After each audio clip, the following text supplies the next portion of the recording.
He says to Mr. Incredible, he says, when everyone's super, Yes. no one will be. I love that part. Yeah. And it's true. When everyone's special, no one's going to be special anymore. Dude, I love when, and that's good. That's good. Okay. I love when superheroes have the villain has a point. Yeah, catch. Prepačte. Stay alert all the time. That was you. That was my bad. Yeah. I like when they've got when they're like an anti-hero, you know? Yes, exactly right. Yeah, me too. Like, Sorry, can I have a puff of that? yeah, go for it. My favorite at the cause I like comics and shit like that. Like, I'm not a nerd, but it's fascinating. I like story. Like, there's a Batman like storyline or whatever where his apprentice Robin gets captured. And then the Joker torments and fucks him up, and he ends up becoming like it's called the Red Hood or whatever, you know. And he's all fucked up, and he wants to kill Batman because the Joker got inside his head, and he doesn't know what's right and what's wrong anymore. Yeah. A lot of it. All right, shake my hand. Welcome. Yes. Yeah. It's all good. Reset. It's all good. Reset. We're back. Look, if you have a panic attack live on the thing, bro, it's fine. And that's the other thing. Like, I'm getting into podcasting knowing I caught panic attacks. Okay, here you go. I'll level with you. I went into psychosis without any drugs simply because of my brain. So I ended up in a psych ward. So don't worry. I've been through it. All right, that's not for the pod, that one. I don't care, bro. Yeah, I'd love to hear that, man. Well, then you can say, I'm not scared of my history, bro. All right, so...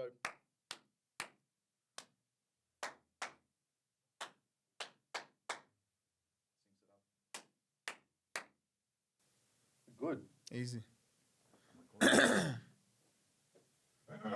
Is this when all the stuff I've said pre when we started comes back to bite me? It wasn't recording. Ah, so yeah. you have the I'd option say to the bring same it back thing. to life. I'd say the same thing.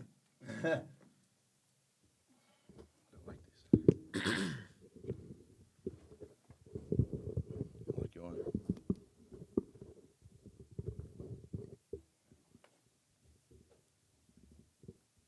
looks good. Easy. And that's recording. That's recording. That's it. Easy. Fair enough. Nice voice. Yes. Testing 1 2. I hear you. That's it, man. Yeah. We're on. We're on. Thanks for coming on, man. You're most welcome. Jordánko Rožman. Yeah. Fair enough. What's you.horka mean? So it's a joke from when I was back in Slovakia. Horka, po slovensky in Slovak means pickle. Pickle. And so I was smashing, let's just keep it PG for the camera, but I was smashing, eating a lot of pickles there, you know what I mean? Okay. But not to keep it, that's not gay, that's not a gay joke whatsoever. Like, so when they do these shots where there's like a lot of, it's like pickle juice mixed with vodka.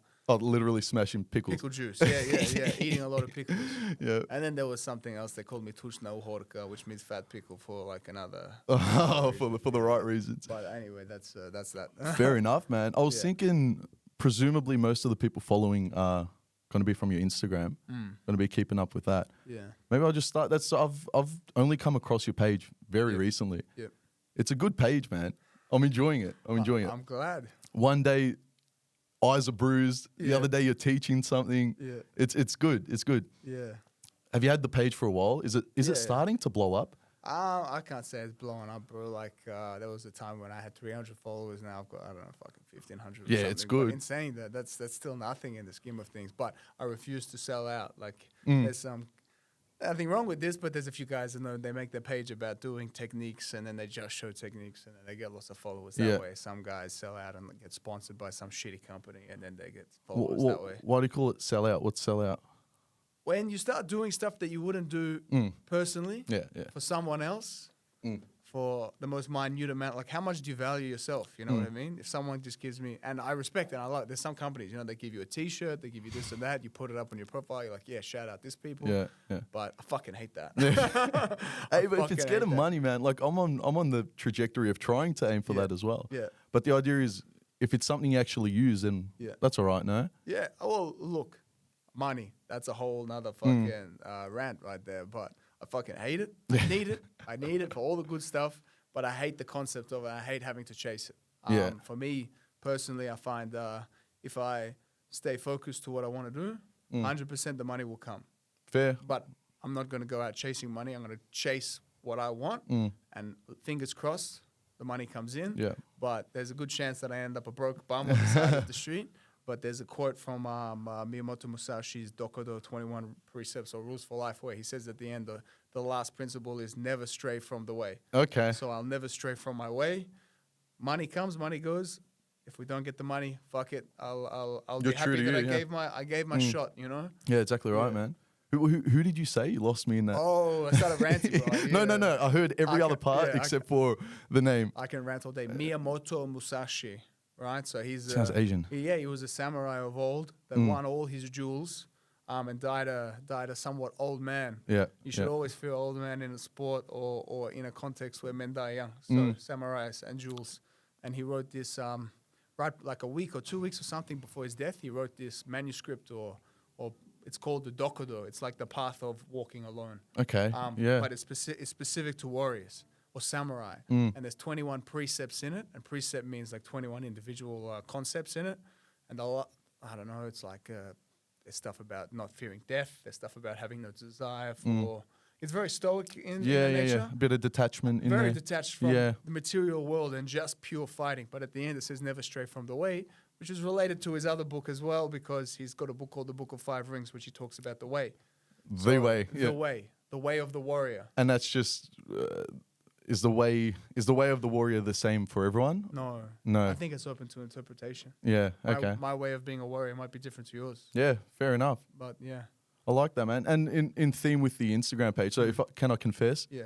I had to copy the flag that was on your page To find out find out what it meant. Yeah, bro. You're not the first. And it led me to Slovakia Serbia. or whatever. Serbia. Is it okay. not? Is it? No, it's similar. Look, my country I'm from, family's from is Slovakia, right? Like 5 million people, very small country. Used to be Czechoslovakia. Yes. Czech Republic split up. Slovakia became its own thing. But Slovakia previously was in the Austro-Hungarian Empire, where it was part of Hungary. Hungary tried to nuke us by Magyarization, which means making us more like them, breeding us out, speaking. We won't let us speak Slovak. You can only speak Hungarian taught in schools, and the Slovak, right? So it's very similar to other ethnicities. Sorry, there. Slovak. Is that different from Slavic? Yes. So there's a distinction there. There's Slavic people.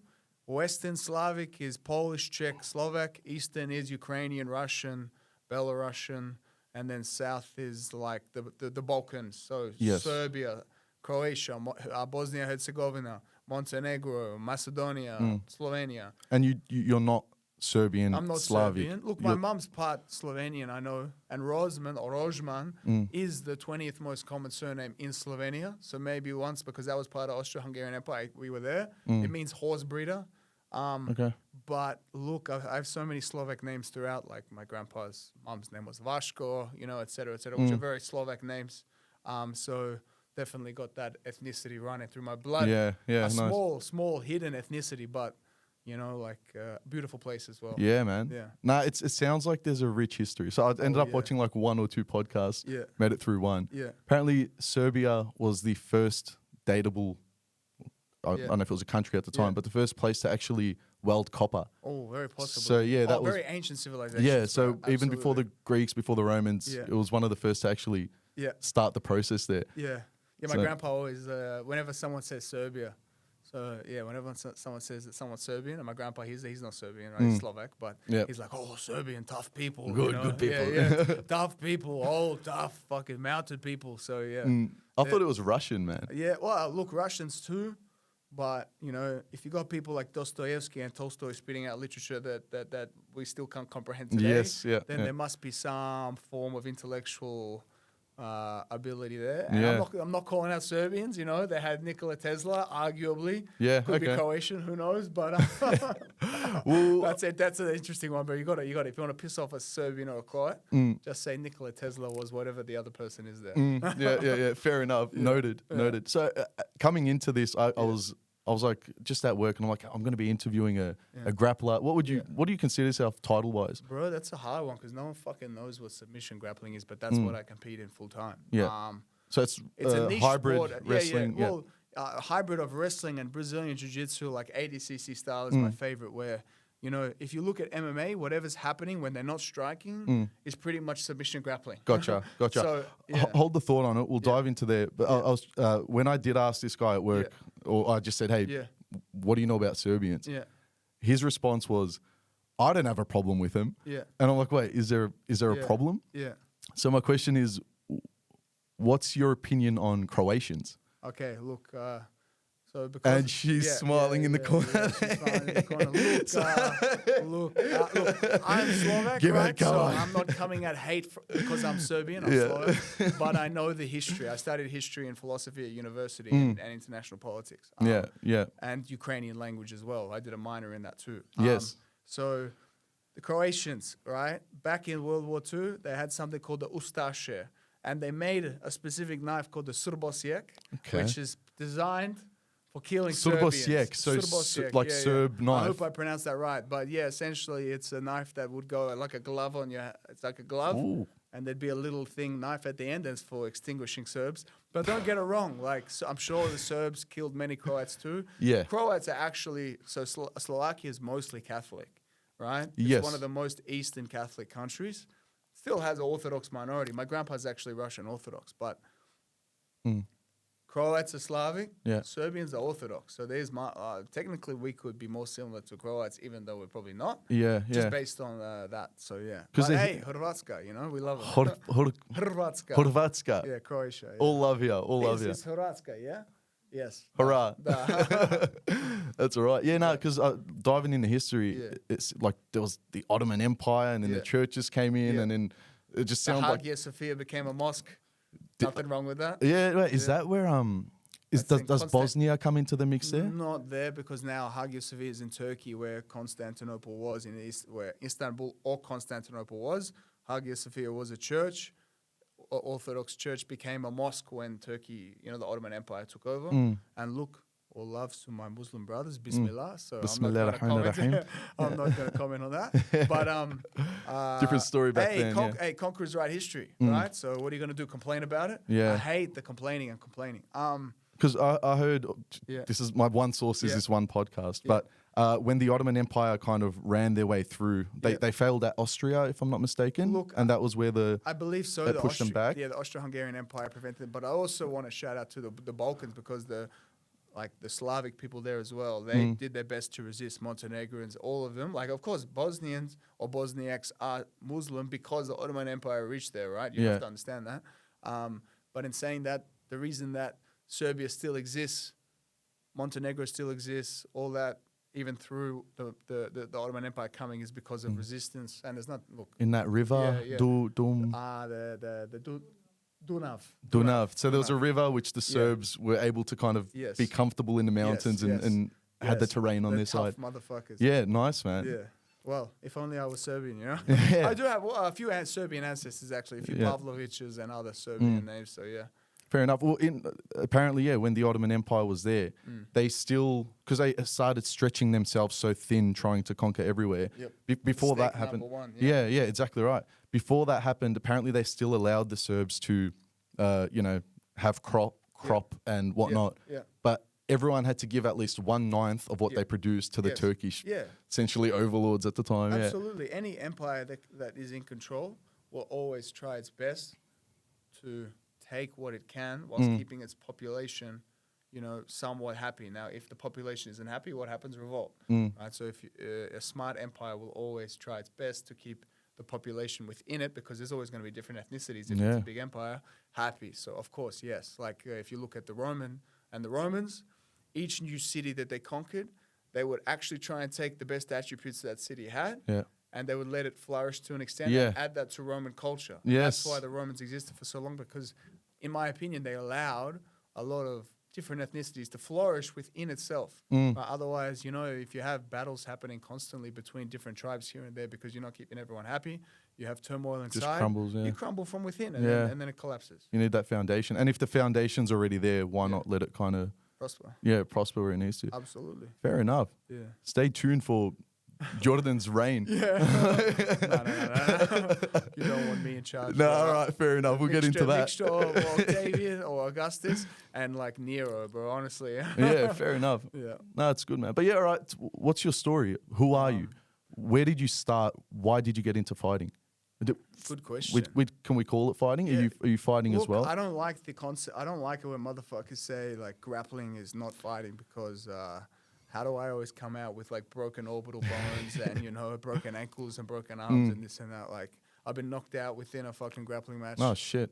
In saying that, I do want to get into MMA eventually. The path that I'm taking is a bit different to the one where you come up through amateur MMA circuits. I really want to win ADCC or win ADCC trials, and then perhaps you see some guys that are doing well, like Gilbert Burns, Rodolfo Vieira, etc., that have transferred from being awesome grapplers straight into high level MMA. Yeah. Having done, of course, training, mastered it. Marcus Buchecha, etc. Yeah.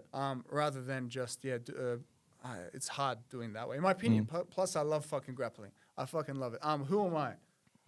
I'm no one. Aren't we all, man? Honestly, like, I'm an old soul, so I'm not gonna sit here and be like, yeah, I'm this and that.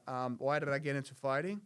My dad is a martial art. He's an old school martial artist. Okay. So I grew up with photos of Bruce Lee all over the house, watching Enter the Dragon. Yes, nice. Practicing the old Jackie kicking and Chans. punching, receiving a few kicks and punches, just Eastern European style. You know Discipline. how it goes. Yeah. I was a juvenile delinquent, so I got my fair share. Yeah, fair. You deserved it. I do deserve at the time. I've always been a fighter in whatever. I've been hyper competitive. Okay. Always since childbirth, I've been hyper. I got to fucking win, so that helps. A lot of Then siblings to compete with. 3 brothers as well. Oh, okay. And Yeah. I definitely wasn't the favorite. That plays into it. Now, also, so he's a martial arts instructor, 4th dan black belt in karate, did judo, Japanese jiu-jitsu, bit of boxing, bit of kickboxing, all that stuff. Still teaches karate to this day. Wow. Up until I started training, till I was well trained, he could have still probably beaten the shit out of me. I've seen it. Like, I've sparred with him, and but his legs just start flying at me, bro. Spinning heel kicks and spinning back kicks, and the range is completely different because I train all the martial arts. I still train boxing and I train Muay Thai and all that, but I just specialize in the grappling. You hone in on you that. You can't do everything. A jack of all trades is a master of none. I love works that. for some people, but for me, I like to fucking know what I'm gonna do. And then transfer that information across once you got it. So wanting to being a hyper competitive individual, always being a bit of a fuck up. Always wanting to fight, I got that anger in me. Since but like wanting to prove myself because I don't want to die. Nobody. Okay. Yeah. So it's almost you were essentially born into this character. I guess as well as not character. Or well, it is. We all are characters. Roles. Yeah, essentially. Yeah. But you were, I guess, the environment kind of molded you. So to an extent, is it nature versus nurture? That's there you go. Yeah. Well, my brothers haven't turned. Not all of them have turned out like me, so that could be an interesting test. Well, it seems like a mix of nature and nurture. So that's the combo there. Yeah, very possibly. Yeah. But that's how I got into it, and then look, I started getting to. I did karate for a while. Did other sports I played a million sports. Karate. I played high level tennis. I skied. Wow. I played table tennis. I played soccer. I played footy. I played fucking European handball. I did so many different rowing. Fucking so many different sports, which helped me actually. Like I've got ability to move that most people wouldn't have because of the different sports I played growing up. Yeah. Okay. Different start stop, flexibility, dynamic movement, all that. You learn that strength, in the different power. sports, so it sort of helps. Huge. Now, when I was 19 or 20. My older brother went to prison, and I was a bit of a fuck up at that point. Nearly got kicked out of uni for never attending class. Yeah. And I was just sort of. My mate was like, because he saw me struggling. Was that a direct link? So it's a direct. Are you already struggling, or no? or I was struggling before. I've been struggling since childhood. Let's just say my first existential crisis was at 9. All right, so I'm an old soul. But the brother going to prison really kickstarted me because all of a sudden I'm the oldest son. All right. And then, I'm still living at home. Well, I moved back home. I was living out of home, but I was doing some dirty stuff when I was living out of home. And I was like, fuck, all right, let's kick that out. It's too much, yeah. Yeah. So then my brother went to prison. My best mate brought me to an MMA gym close by, Extreme MMA. I was living in the Malvern East with my family. Extreme MMA is just down the road. I rock up and these guys are like, oh, welcome. What the fuck do you want to do? And I just came in. Did a classic I want to fuck shit up. No. I want to punch stuff. I'm a very shy individual. So when I came in, I was like, not say a word, don't talk to anybody, head down, don't show yourself as someone that's superior. I got a massive inferiority complex, which probably goes into my fighting. Fair enough. And this guy's like, don't go easy on him, Wait, so, to you or yeah, to someone? me. To you? Someone said it to someone else about me. Not when go I came easy in. on you. Yeah. When Okay. I came in and they just pushed me to do a grappling class. Mm. And so I was getting fucked up. And I loved it because, I don't know why, but I loved it. At the end of the day, my brain was silent all of a sudden. And I've got a hyperactive mind. And I was like, Flow. all right, like, yeah, you can fuck me up. You can do this as much as you want, but I'm going to keep showing up. I'll keep fucking showing. I don't give a fuck. I'll be the nail a million times, but you just wait till I'm the hammer. I swear to God. So that sort of inspired me. Yeah. The fact that I could be so easily disabled by guys that shouldn't be able to disable me. And it's humbling for sure. I got addicted to it. Like, I have addictive personality and I loved it. So I started from that point for a few months when I was at Extreme, I started just rocking up. And within a month or 2 months of starting training there, the head coach, Paul McVeigh, he asked me to join the advanced class when I was just a 2-month-old white belt. And I was like, fuck yeah. Actually, I remember fist bumping in the car and then being like, fuck, but I shit. Like, you always get this fucking, I have this imposter dichotomy. syndrome a bit. Yeah, where I'm like, yeah, I'm good. And I'm like, no, bro, the more you know, the less you know, sort of shit. Yeah, okay. Started joining that. Then I ended up bouncing from Extreme MMA because my coach, Amin Yacobi, my wrestling coach. Current? Yeah, current wrestler. Oh, one of my current wrestling coaches. He's got a gym called Matt Masters in Oakley. He was like, bro, you should probably get out of here. A lot of the coaches are leaving, et cetera, et cetera. Now, that's got nothing bad about anybody, but he was looking out for me, so he said that. So I ended up going to Absolute MMA because his jiu-jitsu coach was also Thiago Stefanuti. Thiago was at Absolute MMA in the CBD. Yeah. Thiago's now in Brazil. But anyway, that's a different story. But that's what got me to Absolute in 2019. Nice, man. Then didn't really take it seriously. COVID happened, didn't train for the entirety of 2020. And sorry, this started when? So I started training in 2019. So relatively fresh. It's been 5 years now. Yeah, that's a good amount. But really, I've only trained for 3.5 because I didn't train for all of 2020 half of 2021. Gotcha. Yeah. We'll talk about my cycle experience a bit later. I'm sure. But yeah, I was surprised you dropped that. Just saying. 2021 in what my friend called the happy home or something like that. Yeah. All right. To keep it secret from his girlfriend. Now when Thiago left, who was training me in the CBD, in about 2022, I started going to St. Kilda, Absolute, which is where Lachlan Giles sort of picked me up. And he didn't give me any attention for the longest time. Did you have like a father figure complex where you're trying to impress him? I'm always, but through silence. Don't be disappointed. I would never reveal myself to someone until I trust them. But can you ever trust anyone? Like a friend today can and most likely will be an enemy tomorrow. No, that's a horrible thing to say. But can you trust anybody? No. But what I can do is align myself with similar thinking and similar-minded individuals who are more likely not to judge me negatively and more likely to judge me in a positive fashion. And have like a converging future or something. To an extent, yeah. So that's the people that I feel like I can open myself up to and be myself. And myself, I have a tattoo of it actually. I'm more of a jester than I am anything else, like a court jester.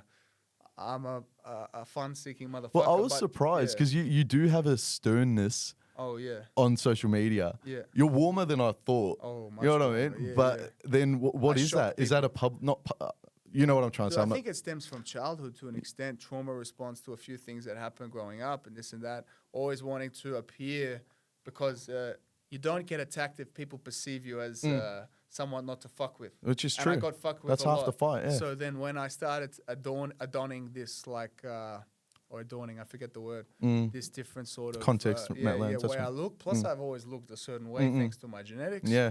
Popped a few ripped slashed to the bone eyebrows. So that's not a fashion statement, no? Look, I accentuated Let's find out about it. I'll give it a little trim here and there. I won't lie. But this thing was open up to the bone.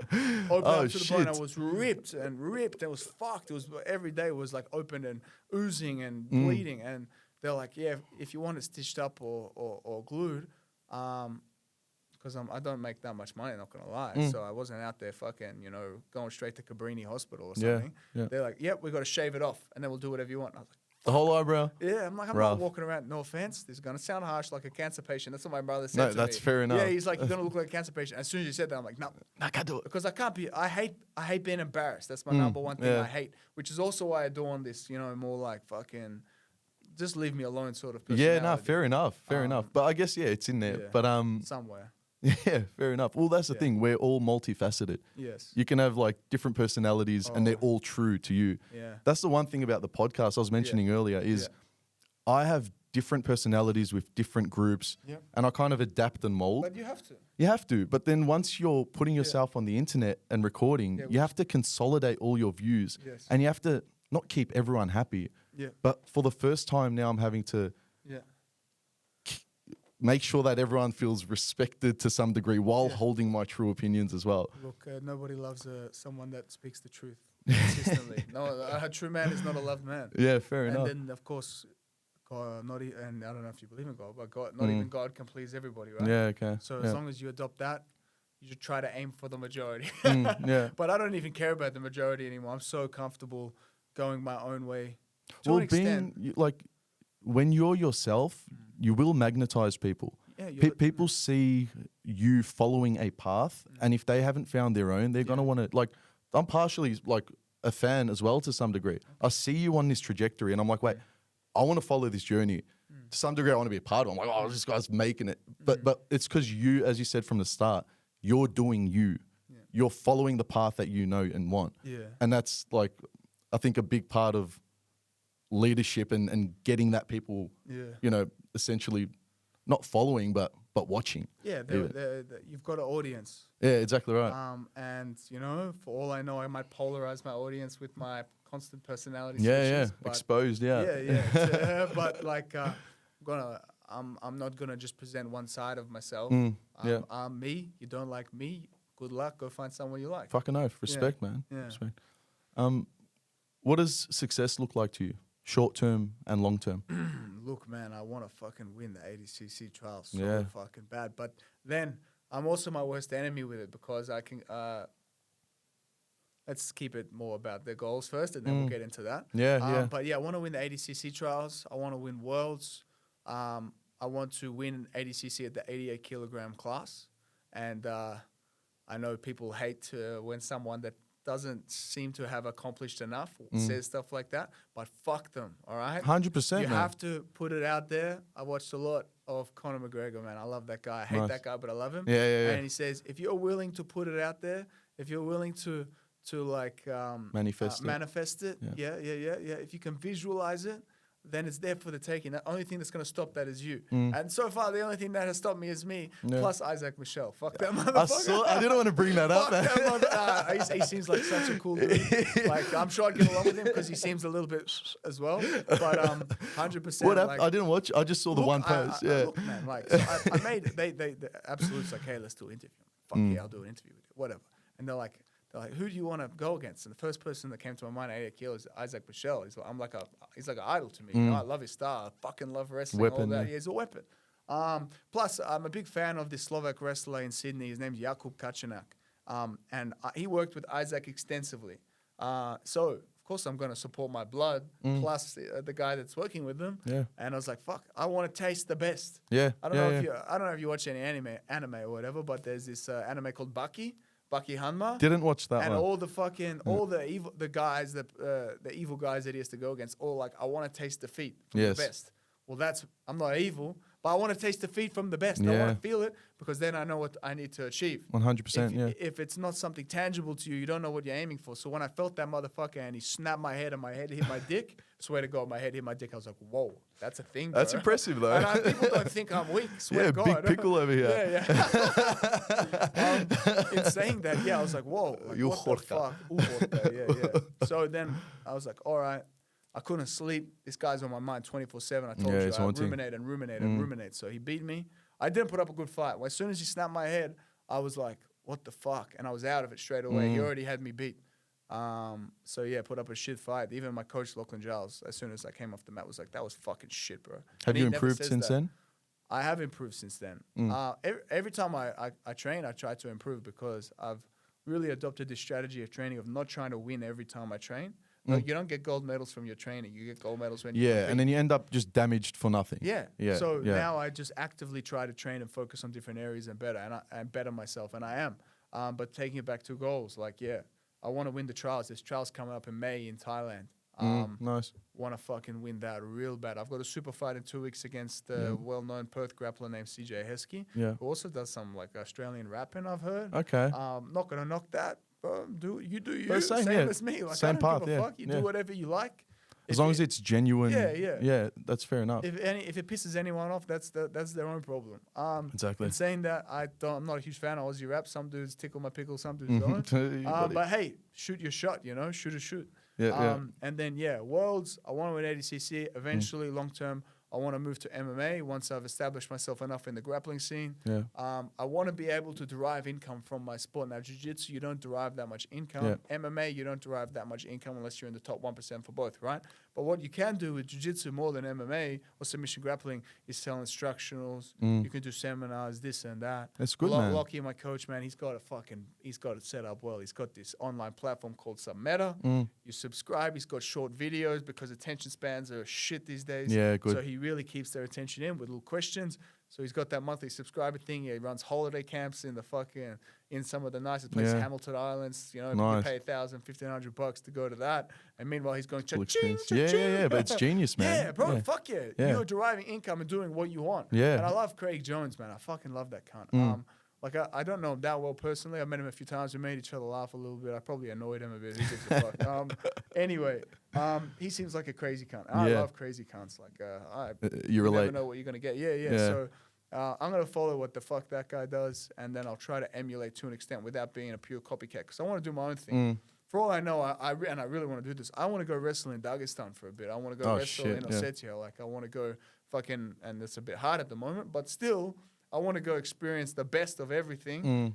Once you have tasted the best, what the fuck is to stop you, bro? Yourself. Exactly That's it. And maybe someone else that's a little bit better than you. Yeah, exactly. I mean, there's always going to be until there is, bro. There's always a bigger fish, always a bigger dog. And that's just part of life. Like, losses come. Every dog has his day. So Yeah. Are you social, friends wise? You seem it from as an outsider. Yeah, look, this is gonna piss off people, but really, I can count my real friends on like. No, I think everyone can agree with that, man. Hand. On one hand, I can count my actual friends, people that like you can call. Yeah. Late, and I'm bad with this because I never pick the fuck up. Yeah, fair enough. That I'm friends with. Now the rest, acquaintances, people that I like, right? But that like you just don't know. You don't know. I've been fucked over that many times. Yeah. And I'm not gonna lie, I'm not the best person. I've fucked over people too, right? Because it doesn't align with my interests. I'm having a manic episode, this and that. I've pissed people off. So not even God can please everybody. But my real ones, they know who they are. No shout outs because you don't need a fucking shout out. No. If you know, you know. Yeah. That's good. Leave me the fuck alone. Yeah. Do you have, and the reason I asked that as well was, do you have certain rituals going into a fight? So you got this fight in March coming up. Yeah. When you enter, do you have a certain mode that you turn into? Do you cut certain people off so that you can hone in, or is everyone in your circle already on the journey with you?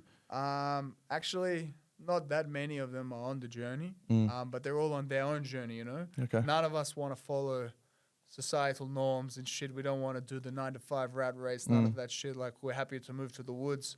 Maybe Ted Kaczynski a little bit, maybe do your own research. Don't come after me, fucking we're looking FBI. that up.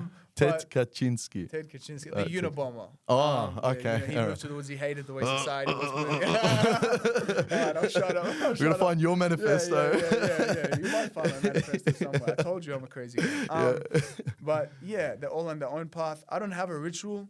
Sometimes I listen to like Russian Orthodox choir music. Sometimes I listen to like Templars chanting. Sometimes I listen to this song that I've been listening to a lot recently, that one guy I know from the gym put up on his story called Waiting Around to Die. Okay. Aren't we all, man? Fucking banger. That was before like my last competition. That's all I listened to. I was sitting there and he's like singing rock? about waiting around. No, it's like an old style sort of country rock sort of shit with a little fucking guitar acoustic.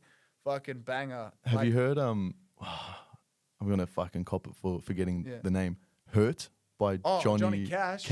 I was gonna say Cage, but I think that's a Mortal Kombat fighter. Brother, man, say less. I just found out about it, man. Bro, it was on one of the trailers for a Marvel movie. Yeah. And then because I like 9 Inch Nails, the original people that sung it. Oh, okay. Hurt. And then Johnny Cash did a cover of it. Fuck yeah. Killed that shit. Anything that makes me want to kill myself a little bit, gets the existential Jordan going, you know? But yeah, I know Hurt. Yeah. We'll I hurt myself today to see if I still feel. I focus on the pain. The only thing that's real. Yeah. I like that, man. Yeah. We'll dive into a bit more existential dread. Yep. Hit me. You said in that video where you mentioned Isaac, I think it was, that you don't look at your opponents and their style before going into it. Yeah. Isn't that a bad move? Look, that's a polarizing comment because some people say you got to study them, and I know some people that study them extensively. But when you go in, and then I've spoken to some of the top and highest level people that say they don't study them. Sorry, because, more to the mouth. Oh, you can bring it to you, but just more direct. Yeah. All right, so I'll restart. That's right. I've spoken to some of the highest level people, and some of them do it, and some of them don't. Like, if you focus on your opponent, you're going to change the way you grapple based on what they do. Yes. Right, and you might not be doing your A game anymore. Right? Oh, so you've now externalized your focus on them and you're not internalized. Now, that can save you sometimes. That can fuck you sometimes. Yeah, okay. Maybe I want to be the one to execute my game plan and push the pace and not let him get to his best shit because I'm pushing the pace and doing my jiu-jitsu, right? But if you know he goes for the double or he has a tendency to go for a single. That's the thing. So what I've done, what I've learned is to have a bit of a hybrid because like Joseph Chen style, I love Joseph. That's who you're versing, sorry? No, that's not who I'm versing, but he's a well-known grappler now that he won the European trials. Joseph Chen trains at the B team, trained in China, in Shanghai at Absolute MMA that the CBD current coach, CBD Absolute, Central Business District Absolute, Kamal Akagunduz, the Turk, is the main coach of. He went against Mateusz Szczecinski twice in the European trials, and he didn't know that Mateusz always attacks the left leg on the first match. Then when he had a rematch, he knew he got tips that he always attacks the left leg, kept the left leg back. But the chess game started? Or? Yeah. Well, no. He ended up beating him. Okay, with that information. That information helped. Now, of course, Joseph still had to deal with plenty of different things. But having a little bit of info, hey, this guy goes for this. Okay, good. But don't be like, all right, and as he goes for that, I'm going to do this, and then this, and this, and this, and this. Yeah. To have a few things I'm sure is good. Now, again, I don't know if you want to listen to me. I'm not the best guy out there, right? But I mean, the way I'm looking at it these days, bit of a hybrid. If I know a guy's really good at X, Y, Z, okay, that'll be in the back of my mind, and I'll look out for a bit. But I still want to execute my game plan. Like I always find that when I compete the best, I'm the one pushing the pace. It's not really reactive. Now there are some times because I fucking hate losing. I can't live with myself if I lose. I want to go. Find a big fucking oak tree, 140 kilometers. But a beautiful oak tree. Flip a coin. On a hill. Oh, I've done it before.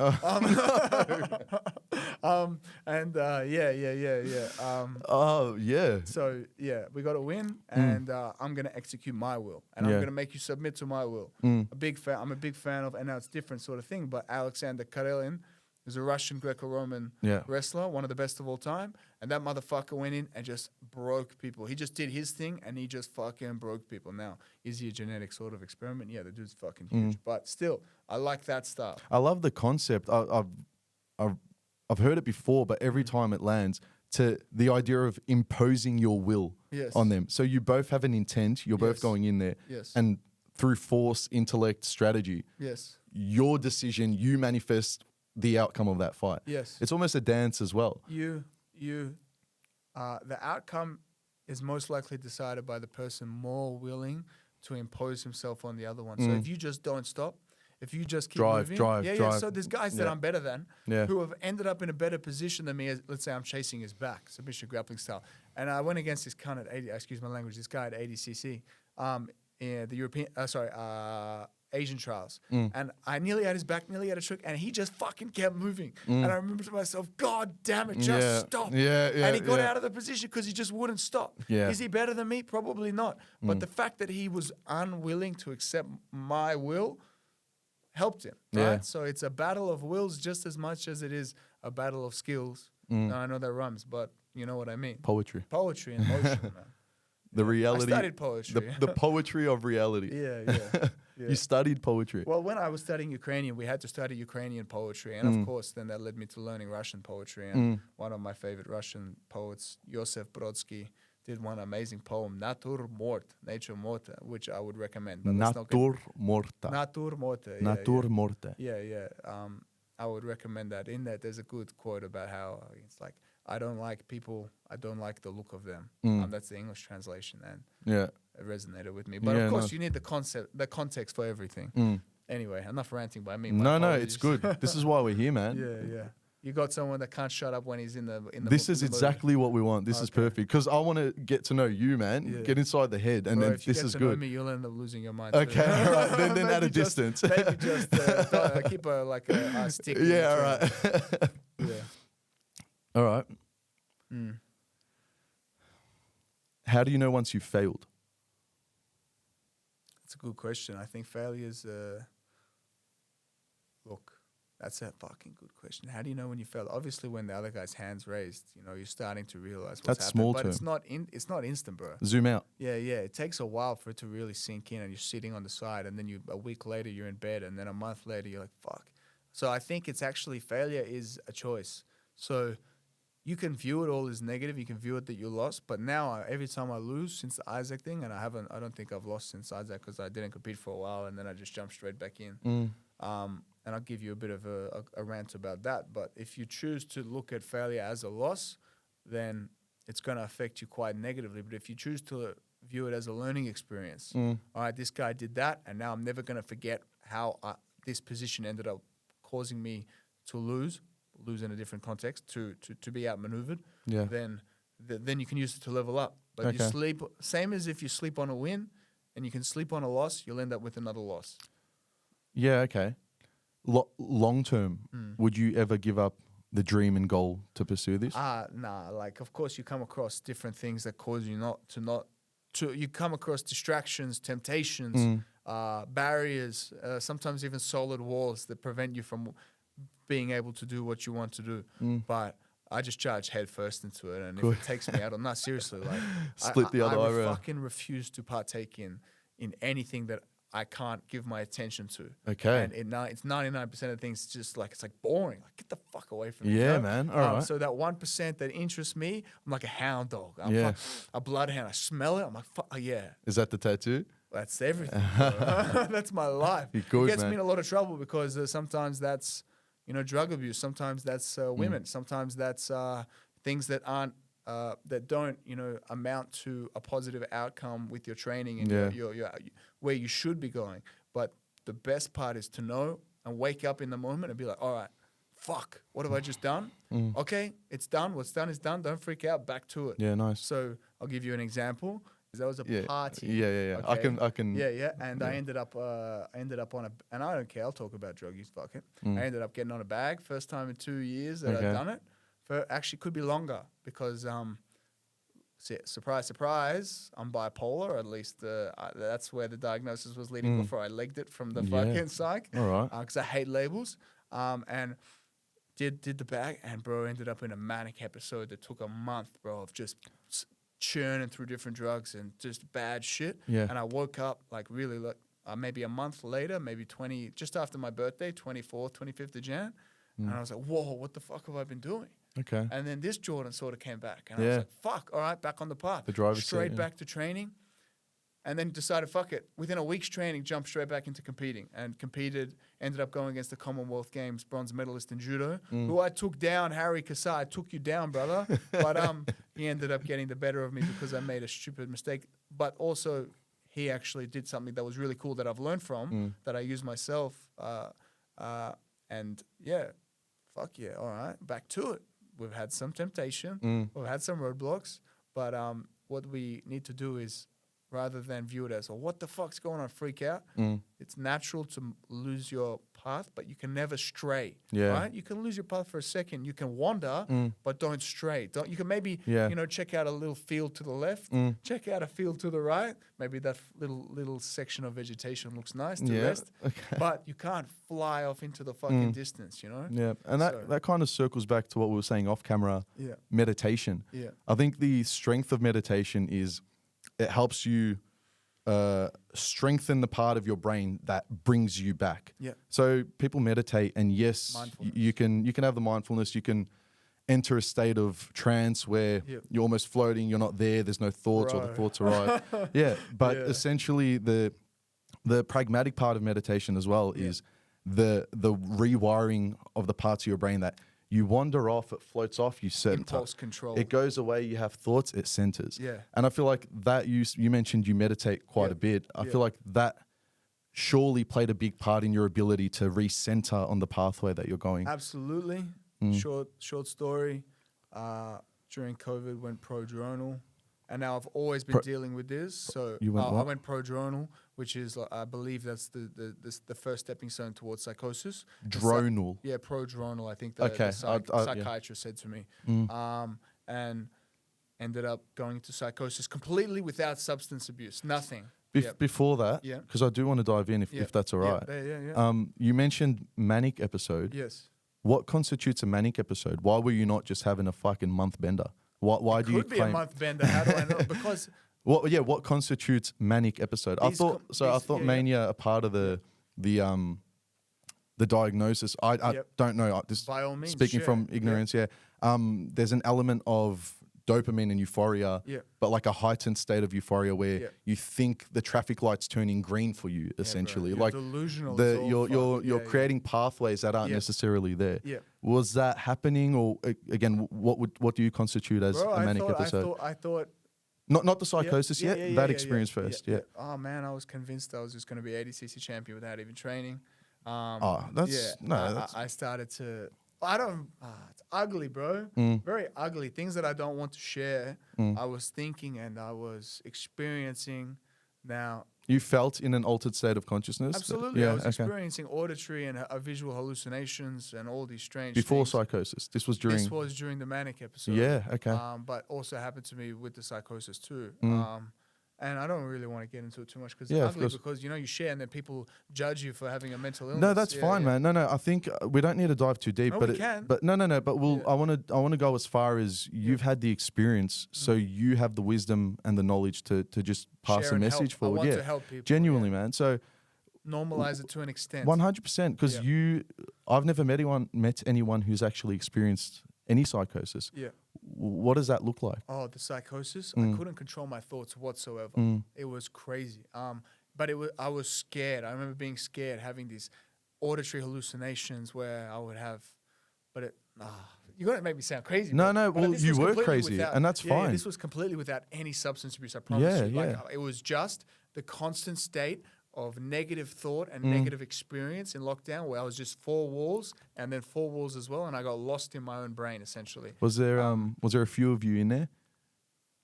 No, it was more like I was always talking and experiencing people that were not in me, like it was around me. So there wasn't a few Jordans happening. It was you were there was an external auditory hallucination or visual.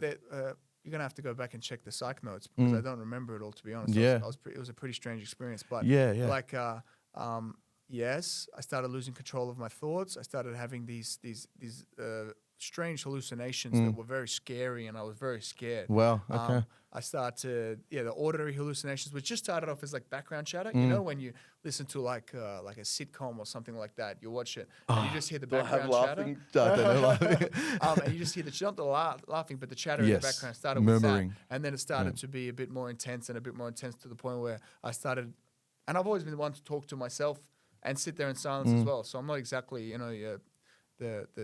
your normal person that just, just sits there and does what he needs to do.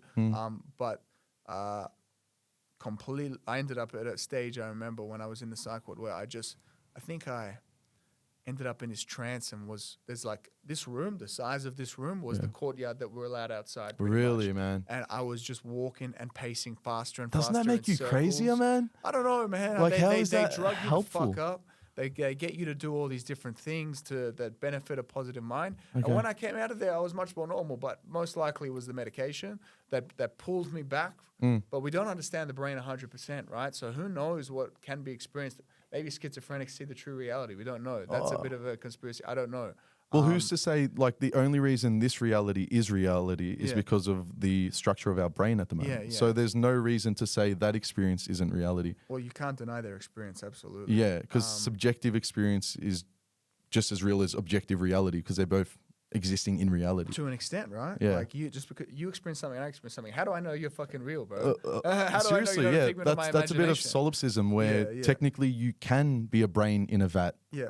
Because to some degree you are creating consciousness as well. Yes. There's no way you can actually prove that I'm real. I know. There's nothing. But guess what? You got to accept it and keep doing the best with what Yeah, you've yeah, got. because the experience is, Yeah. this Why is all we waste fucking it? got. Why Yeah, waste it? You exactly. know? If this is what you got, may as well do the best with what you've got. The closest I've got to that is I used to experience a lot of sleep paralysis. Oh, I had that. Yeah, and I'm very. I became very familiar with it in a sense that I knew when it was happening. Yeah. The room felt different. Yep. And I'm like, fuck. It's kind of, I used to heightened sense of like paranoia and paranoia, everything, but I think what I learned because it kept happening was I used to think that before I fall asleep, it's going to happen. Yeah.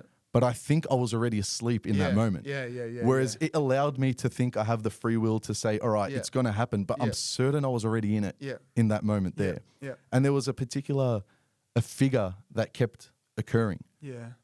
Was it at your feet? Was it to the corner of More the in the room? room. Yeah. More in the corner of the room. Mine was just like in the doorway to an extent. You know Yeah, what I mean? yeah. And you wake up and you're like this, and you can't move. Yeah. And you can't move, and you're like, I gotta move any second. Yeah. And you can't move. Yeah. Oh my god, what a horrible experience. I know, but I think what I learned as well was it was this like semi-demonic figure. There was an experience where I was having my teeth pulled out at one point. That's it was nasty.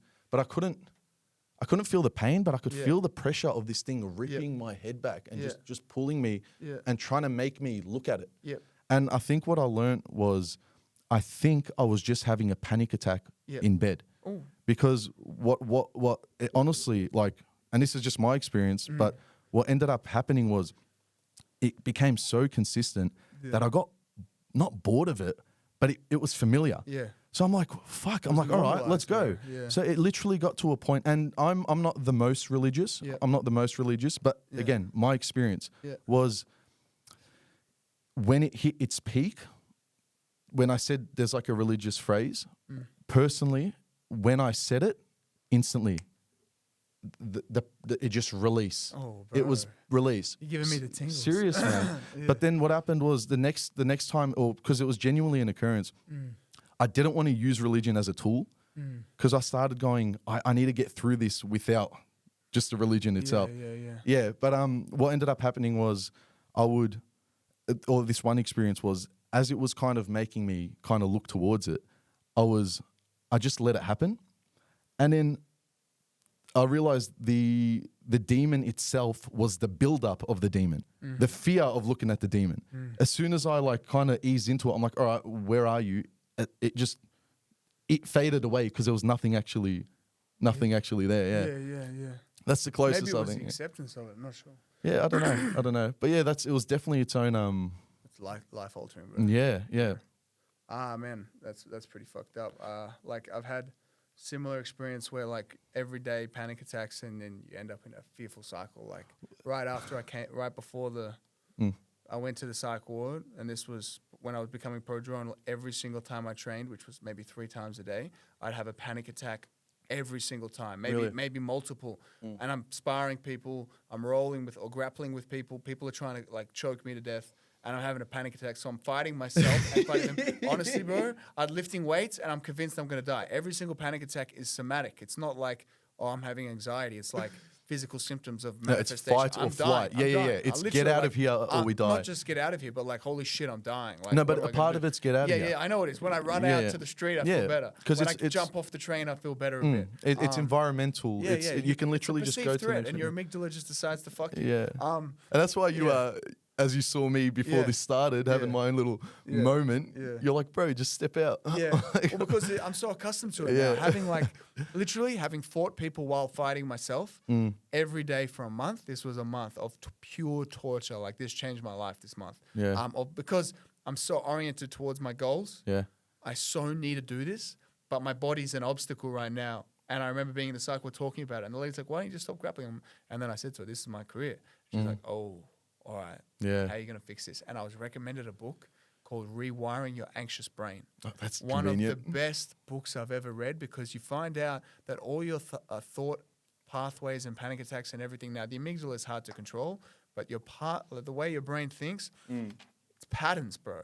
Rewiring your anxious brain. Yes. So you can literally, how do I explain this? The neural, and I might sound a bit retarded because I'm not a neurologist or a psychiatrist. Again, your experience, yes, man. The more you think a certain way, the stronger the structure is of the thought pathway or the neural pathway of that thought. Yes, right? 100%. So if we treat thoughts as railroads, Yep. the train is more likely to take the railroad of the thought that's been thought 1,000 times than the thought that's only happened twice. So Can I add on to that? Yeah. I heard something quite analogous to that, which is picture yourself walking in a field of hay. Yeah, yeah. And you create the first path, Yep. which there'll still be hay. Yep. You walk the second time, Yep. the pathway gets created a bit more consolidated. Yeah, yeah. And then the more you walk this path, which is a neural pathway, the path is actually set in stone as well. Yeah, exactly. Yeah. Exactly. And so, I learned that every time ugly thoughts come, if you immediately just let it disappear and choose to follow a different pathway of thought, you end up strengthening that structure, that neural pathway of thought. Yeah. And then that leads to more and more thoughts, right? Because you have how many thousand thoughts a day? You end up making it stronger. The railroad gets longer and branches off to here and here. They're more positive.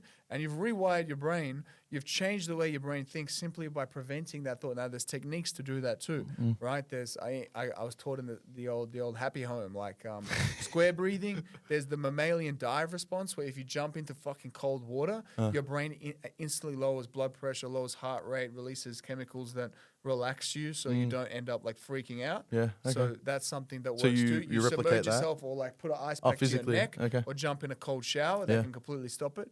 Doesn't always stop it. There's square breathing. What's square breathing? Sorry. When you something that I learned from my dad, actually, it works a fucking treat, is when you breathe in for a certain amount of time, let's say 4 seconds, hold it for 4 seconds, breathe out for 4 seconds, full exhale, and hold for 4 seconds. You've ended up making a box in terms of time. Yes. And a square. But what it does is prevent you from hyperventilating, which hyperventilation is one of the main problems with. Yeah. Because you feel like you can't breathe, so you take in more oxygen. Yeah. You end up with low CO2 levels, and your brain's starting to go, what the fuck? So yeah. I think I went to Andrew Huberman's seminar. How was recently. that? I know someone else that went. Yeah, I was at a festival before it. Yeah. I just kind of. Did you went to a festival and you did some pingers or something? No, none of that, of that. But I made my way to there. Yeah. But it's good. But there's so much to digest, man. Yeah. But as a part of that, he mentioned, as you're saying, but the way he explained it, very similar. But it was breathe in, and at the top of that breath, breathe in further, and hold it. Okay. So, yeah. That's actually a free diving technique. Yeah, okay. It's like a frog dive or something. Yeah, like when you're free diving, you breathe in, and it's called sipping air. So Okay. And then you go. Yep. And then you get used to taking that extra air, and then you can expand your lung capacity, taking extra air, blah blah blah. But I don't know whatever Huberman's. But so this is the part that gets me. And just a quick one as well. Another one I heard was, when you're in that moment, a good thing to do is almost create a bit of a satire with yourself, or a bit of a comedy. Kind of view yourself in a way that's like.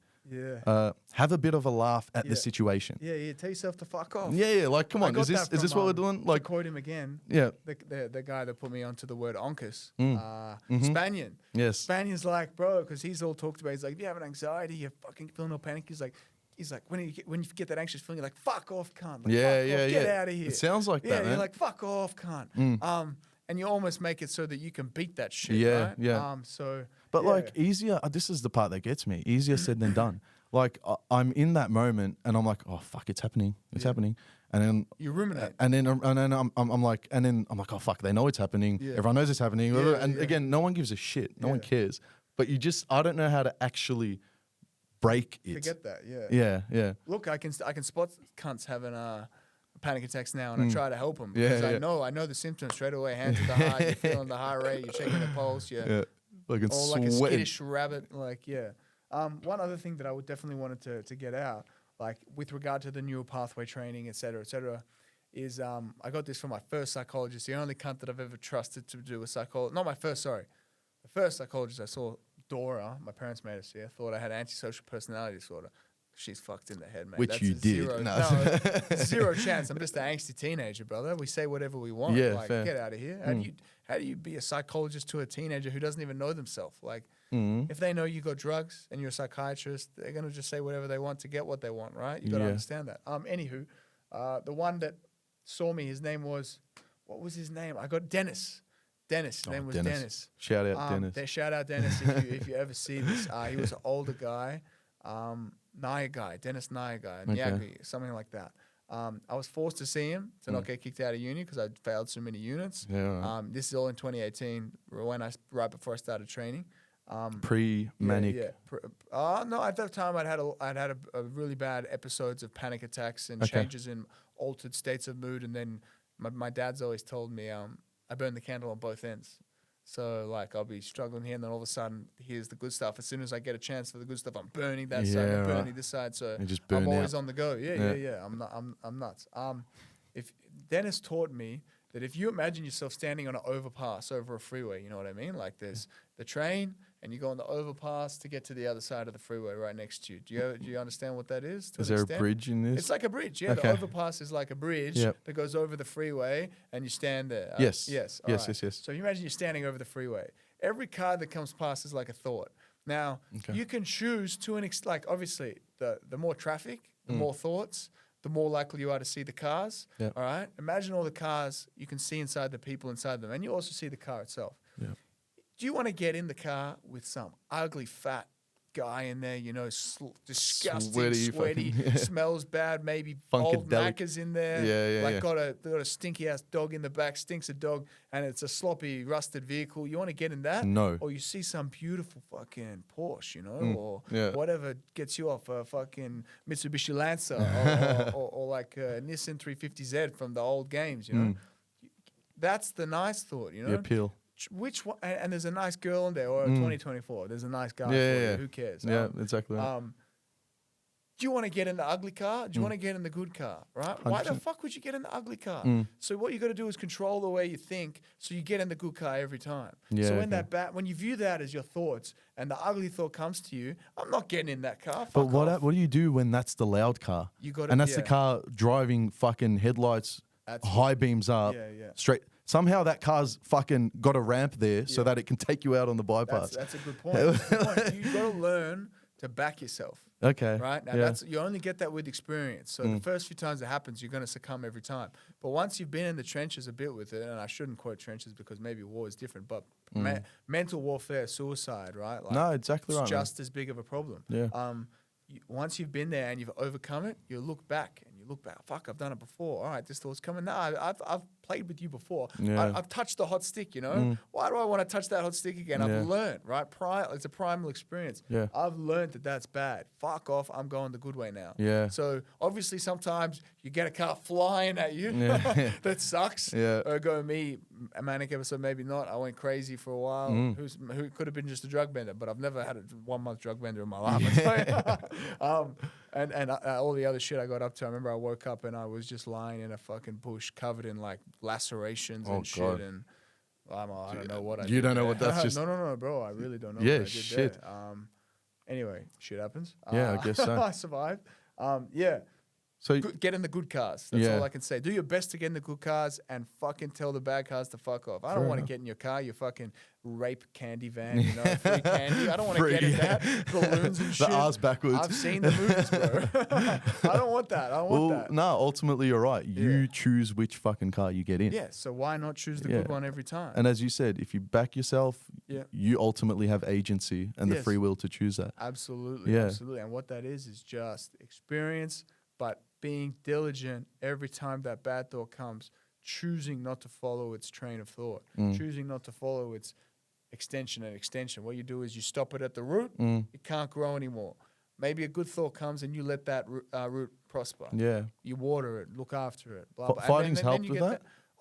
Man, if I fucking train all day and I'm in 5-6 hours and I've completely exhausted myself and training is the most tiring thing I can do mentally and physically. But at the end of the day, I feel like, all right, so this is what it's like to be normal, Yeah, okay, yeah. My brain's like nice and slow and relaxed and almost like I've punched a bunch of because you've worked it kind of thing. Yeah, gotcha. So it's what I learned was I can do that and have a positive outcome with my life, or I can do like some benzodiazepine drug that relaxes me, you know. But I'm stealing that feeling that I would have got, plus, you know, the work on the body, the work on the brain. I'm stealing that to have a sloppier version of what I would have been if I just trained all that day. Yeah. So I learned that the hard way because I went to an episode of fucking pushing Xannies and this and that. Yeah. Doing them myself, you know, high on the own supply. I learned the bad way. And now I know I can get that same relaxed but content feeling by training. And each time I do that, I put a good brick in my house. By the time I end up on the world stage, in my opinion, if I put a good brick in my house every time, my structural's going to, foundation's going to be fucking good. All right? But you got to start at the roots. So that's what I'm doing.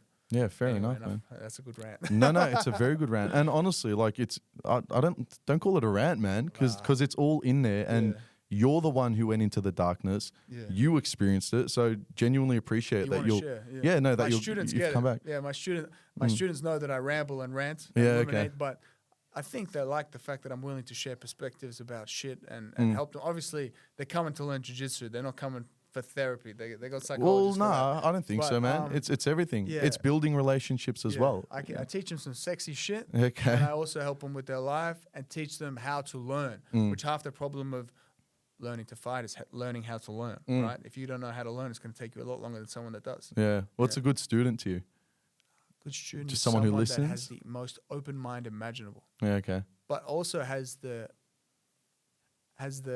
self-control to know what techniques will work for him and what won't. Right? Yeah, okay. So if a guy just comes in and he just starts drilling barambolos and it's a fancy jiu-jitsu term or something like that, and he's like, that's my game, it's a very niche game, and he might not even have the body type for it, blah, blah, blah, blah, it might not work out for him. But if the guy's got the super open mind, willing to try everything, doesn't really, you know, like, I hate the cunts that are like, well, what if that happens? And what if that happens? And what if that happens? Like, shut up. Yeah. But we're also like that as well. Yeah. But to be honest, he could just be expressing the opinion of everyone else in the class. Yeah. I got to respect that. I felt pretty attacked by that. I'm not gonna lie. No. Not the legitimate, like, what if that happens? You know, it's like, no, I know what you mean. Some people speak like, well, what if this guy, like, what if I flex my toe this way, then it won't work anymore? And then I just like crank it a bit hard, and he's like, you know what I mean? Just, but yeah, what's a good student? I can't give you the perfect answer because I don't even know if I'm a good student. But in 3.5 years of training, I think I've managed to, like, obviously in a 5-year period, but 1.5 years of legitimate nothing. Like legitimate, just pure. I found the hardest wall in my house by banging my head on every wall. And I'm like, all right, that's structurally the hardest. Okay, so that's COVID for me. 1.5 years in Melbourne. We had the worst lockdown in all the world, if you ask me. We literally did. Yeah. So like that nearly cost me my life, but we survived it. Oh, shit. And who am I to talk about hardship with that stuff? Because plenty of people would have had it harder. But individually, I beat myself with regard to that. Again, to pull it back to what's the best student, I don't know. All you can do is look at some of the people that have fucking turned it on like that. Like, no, that's good. I look at Joseph Chen, and he's learned in however long of jiu-jitsu, he's got to the top level like a crazy motherfucker. I don't know how long he's trained. I think only 5 years, but I'm very open-minded to how he learned so quick. So I have no ego in regard to this. That's as soon big, as I see him, man. I go up and I speak to him. Oh, that's another thing. The perfect student doesn't treat training. He leaves his ego at the door with training. Huge. Of course, when you compete, you need a bit of ego, right? You got to want to win. Well, ego moves you in the world. It does. But I've managed to kill my ego so much. And it's hard because I also have... Actually, it's not hard. Maybe it's easy because I have an inferiority complex, like a bad motherfucker. As in you don't... I want to prove myself. I don't feel good enough. I feel like everyone around me is better than me, right? So then... Obviously, I don't like. You can have an ego with that if you're defensive, but I choose to openly express that. I choose to accept that I feel worse than other people, but that also makes me want to better myself, and I'm willing to ask other people how to get better. I've left the ego at the door with regard to that because you're never going to get better shelling up and trying to keep your ego and your feelings not hurt. Fuck, if you try to move through the world without getting hurt feelings, you're in for a rough one, bro. Exactly. You're in for a serious rough one when you see what the world is really like. And having traveled so much and experienced so much of the world, I'm starting to understand what the world is really like. Yeah, and for the majority of people, right? We live a very niche life, top 1% of the 1% in Melbourne. So, we're pretty lucky that we can reach Maslow's. We're at the top of Maslow's hierarchy. Yes, we are. Self-actualization. We're able to experience these problems that probably wouldn't present themselves if we're a few rungs lower on the hierarchy. Yeah, exactly right. That's its own can of worms to dive into, man. That is. Yeah. I guess, yeah, it does start with the awareness, though. Yeah. Which is something that... Self-awareness. Yeah, self-awareness helps break the cycle of the chain of thoughts. Yeah. And then from there, you can kind of choose where you go from there. Absolutely. Yeah. It's good, man. Yeah. You got a lot in there. And there's quite a bit that we were talking before the camera was rolling. I can't shut up, bro. Which, no, it's good. It's good, man. There's a lot to learn as well. Yeah, okay. But yeah, man. Yeah. Where are we at? I don't know. I think we're good, man. Yeah, I think we're good. Yeah. Okay. I guess I wanted to, well, we don't need to wrap up now, but kind of closing thoughts. Yeah. I guess I wanted to ask, where do you go to get your wisdom from? My grandfather, my dad, people that have overcome hardship, because through that overcoming of hardship, through that fighting through whatever struggle they have, they often learn valuable lessons that you'd be an idiot to not accept and not let be imparted on you. Yeah, so, okay. I lived with my grandparents, bro, for 2 years or whatever. Yeah. As a 20-something-year-old man. Was this overseas or here? No, this was here. Yeah, this is in East Keel or Glenroy. You know, Glenroy's where we got okay. Yeah, so shout out Glenroy. Yeah, you know who you are. But that did some damage. Yeah. I lived with them, and every day's a lesson. You know? Every day's something new he can tell me. This guy fled. So in 1968, it was the Warsaw Pact or the Warsaw Pact, which was the Eastern European version or the Russian communist version of the NATO.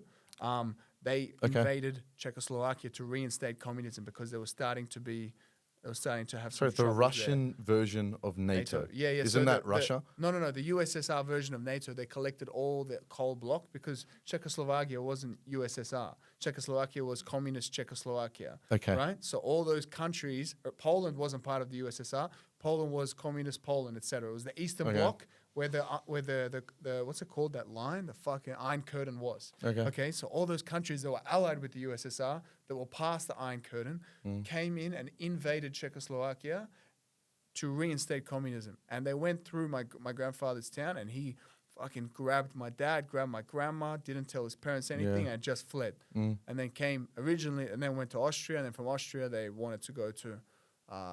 They fled. They renounced their citizenship. You know, my dad was wanted because he wasn't. He was supposed to do his military service, which he didn't do at 18. If they returned home to Czechoslovakia, they'd be imprisoned straight to the Gulag, whatever the Czechoslovak version of the Gulag was, but most likely would be recycled through and cycled into Russia, into Siberia. He then came to Australia. Because he wanted Canada. Was that a time immigration was just kind of flooding as well? 50s, 60s, 70s, 80s, immigration. Yeah. There was like levels of like cultures that just started flooding in. Usually, war-torn countries, migrants come. All right, that's what you can usually see with each different ethnicity that's come. It's come from mostly a war-torn country. Now that's not the same with. Of course, Italian and Greek immigration and stuff like that, but those people just they travel. But that was a different time where we needed to flood the economy. Australia was still coming up. Post-war to an extent. He fled. Australia accepted him. Came. He couldn't speak a word of English. Ended up. It looked like desert where he landed. He was in a immigrant camp. Couldn't speak a word. Managed to find his way to Melbourne with my dad and his grandma and start a new life. Saved up. Bought a block of land. Sacrificed his life for his son. To make sure that his son had a better life, and my dad built a beautiful life for himself and then passed it on to me. Now, of course, I had my own hardships, but who am I to complain? You know, I could still be in Slovakia, and that's not to say Slovakia is bad. They're actually doing quite well for themselves. But we're blessed to be here. Melbourne is blessed, bro. If you're here and you're complaining about life, you got to reconsider and have a real geezer what the world's like. And because you're only going to get shocked. There's zero chance you're like, I'm justified in this. Right? And that's the part where like people scream oppression now. And this is the least oppressive time. The fact that they can scream it. I know. You want to know what it's like? My grandpa saw a bunch of people get lynching. I don't know, it was a student or something in the streets for speaking up against the government. What's lynching? Lynching, when like a mob comes after you and wants to hang you. Oh, okay. So he saw what it was like to protest against the government. That still happens in a lot of countries in the world. You can't say a word. Having an opinion. Yes. So the fact that you can express it, good for you. okay? But in Melbourne, you're not oppressed, brother. Yeah, I know. Relax, I know. okay? You can speak, you can move freely. We have we were the most livable city in the world for how many years in a Yeah, row, okay? yeah. So focus on bettering your life and the lives of others around you through means that don't disrupt society, Yeah. okay? Yeah. We don't have to go and protest and smash and loot and riot, Yeah. okay? Some of the people that are always sitting at the front of Parliament make me giggle a little bit because sometimes I'm at the Melbourne CBD Absolute Gym and I walk past and I'm Yeah, like, true. don't you cunts have something valuable to do for your Yeah, children? You yeah. know, like, okay, maybe you're Palestinian, all right? Maybe your family's back in Palestine. You can't get them here. Maybe you can't get there to help fight for them. Okay, I understand you want to express your opinion and be like, yeah, I want Australia to help here. Okay. There's instances where it's acceptable. Yeah. Same if you're Jewish and the same thing happens for you, okay? I'm not going to choose a side there. Mm-hmm. But what you got to understand is you can't fuck with the society here because if we tear ourselves to bits, we're losing what we have. Yes. We're gonna regress. And every great society, if you look at history, has reached a pinnacle at one point and then regressed. And as it regressed, it was torn apart. Just look at history. No, literally. And we could be at the pinnacle of that right Yeah, now. We yeah. really could. I'm starting to see the world sort of crumble. And who am I to judge? But in saying that, I did study history, and I can, pattern recognition is a feature of studying history. So, same with it's a pattern recognition with fighting, pattern recognition with history, pattern recognition with philosophy. You wrote a paper on the primacy of race, Nazi Germany. Don't remind me.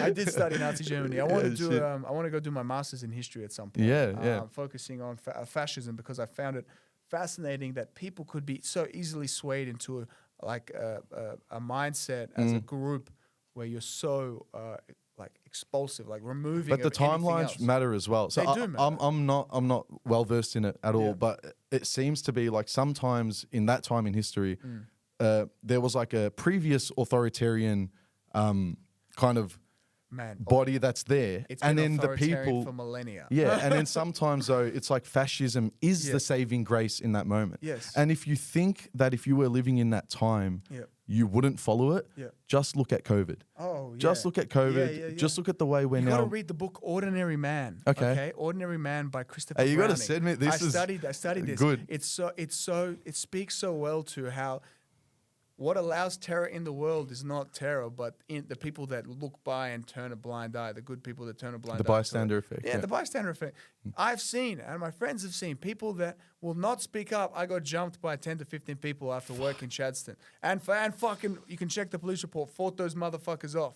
I had copped a few black eyes, but broke some teeth as well. I swear to God. The only people that knocked me, as in managed to connect with me, really, were some girls because I don't hit girls back, and they were girls. Really? After I fucked the boys up, then the girls came to me, and the girls started hitting me. And I remember looking around. There's like 50 bystanders just watching. I'm like, you don't want to. You've seen what's happened, bro. At least at least step in and be like, all right. Make noise. There was one tradie. One, I think he was Sudanese or Somali. I forget.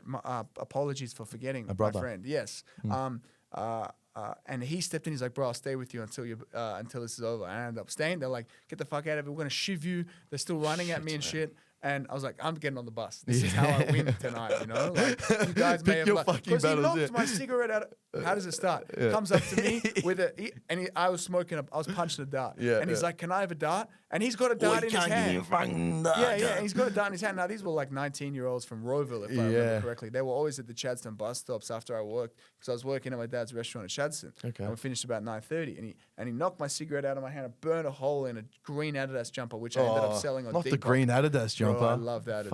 I sold it on Depop, so whoever's got that jumper is a story. I put down my milkshake, so I used to, after a hard day's work, rituals, milkshake, baby. cigarette, put it down, and pushed him back. And as he ran, full flight or flight, I don't even remember, but I remember I knocked him down, broke his teeth. I remember just charging at everyone in the group, just charging and swinging. And I think they were like, what the fuck? Why is this guy like running at me? And I just went full nuts and ended up flooring a few of them, and then they sort of backed off. Yeah, shit. And I remember my dad's always taught me this stuff, right? Like he's very martial arts based and everything. I refused. I got my peripherals working. No one's getting behind me, so I'm always moving. Yeah, around. good. Once they're behind you, you're fucked. Yeah.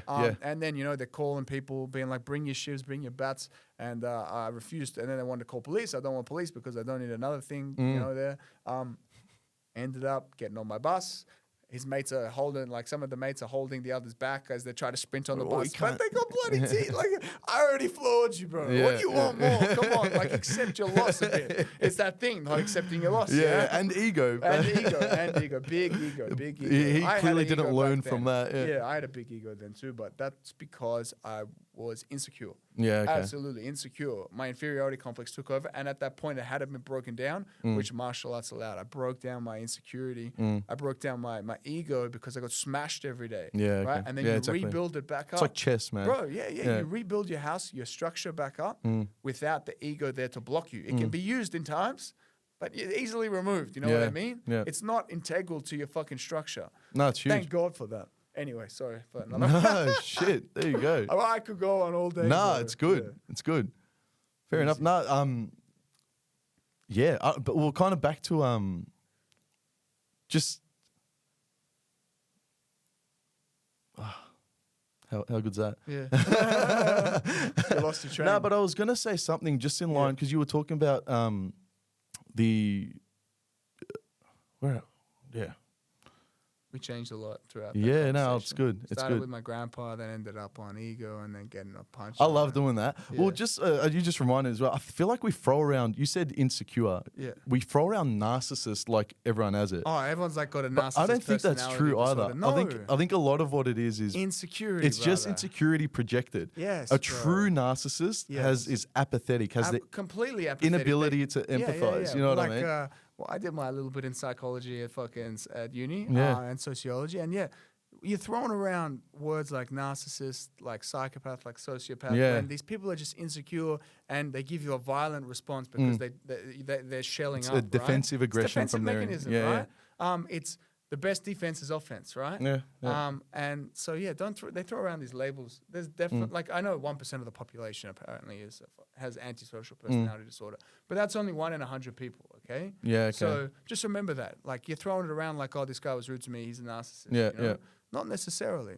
Relax Which a the little bit. idea I think is it's adapted. I think this was Chris Will's podcast. I don't know if I'm a big fan of his. Yeah. I think he was saying that it's we evolved to have psychopaths in the society. Yeah. Because when you're going on a tribal raid, Yeah. you want the guy that's fucking ripping the kids' heads off. You know what I mean? You want the psychopath in there. So I don't think we'll ever be able to really weed them out. Look, I think it's just important to see or to learn Yep. what those traits look like. Yep. See those people who encroach when they're not meant to, Yep. and kind of stop it there essentially, and kind of have that boundary and Definitely. barrier. Definitely a bit of acceptance there. Like you'd be surprised how many of the people you love as famous leaders probably are either narcissists or psychopaths. Well, you'd have to be sociopaths. on that level to some Bro, degree. to not. I can't break it down. CEOs But and whatnot. you see these guys. First of all, they're able to project what they see around them. So they go in, they see what they want, Yeah. they see what people love, and they project that. All right, so they're hidden from view. Yeah. Okay, they're almost like a mirror of what you are, and you love that. You've You lost love me. being No. that. Okay, Yeah. so.